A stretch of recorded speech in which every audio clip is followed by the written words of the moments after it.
చల్లగా వర్షం పడుతుంటే వేడి వేడిగా ఎగ్ బజ్జీ చేసుకుందామా? వచ్చేయండి. మరి శనగపిండి తీసుకొని ఉప్పు, పసుపు, ధనియాల పొడి, కారం, కొంచెం వంట సోడా వేసుకొని పిండి బాగా కలుపుకోవాలి. కలుపుకున్న తర్వాత కొంచెం కొంచెం వాటర్ పోసుకుంటూ కొంచెం జారుడుగా పిండి ఇట్లా కలుపుకోవాలి. కలుపుకొని పక్కకు పెట్టుకోవాలి. ఎగ్స్ ఉడకబెట్టి పెట్టుకోవాలి ముందే.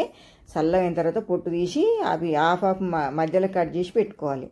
తర్వాత పొయ్యి మీద కడాయి పెట్టుకొని నూనె పోసుకొని బాగా వేడైన తర్వాత హాఫ్ ఎగ్ ఇట్లా పిండిలో ముంచుకొని వేసుకోవాలి. ఒకటి తర్వాత ఒకటి వేసుకున్న తర్వాత మంచిగా ఫ్రై చేసుకోవాలి.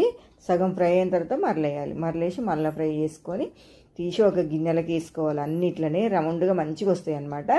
వచ్చిన తర్వాత మళ్ళీ ఒక ప్లేట్లోకి తీసుకొని ఇట్లా మధ్యలో కట్ చేసుకోవాలి. కట్ చేసుకొని ధనియాల పొడి, ఉప్పు, కారం పొడి వేసుకొని మసాలా తయారు చేసుకోవాలి. తయారు చేసుకున్న తర్వాత ఇట్లా మధ్యలో కట్ చేసుకొని అన్నీ ఒకటే తీరుగా బజ్జీలు మసాలా వేసుకొని తినాలండి. చాలా బాగుంటాయి. ఒకసారి ట్రై చేయండి. మా పిల్లలు అయితే మంచిగా తిన్నారు ఇష్టంగా.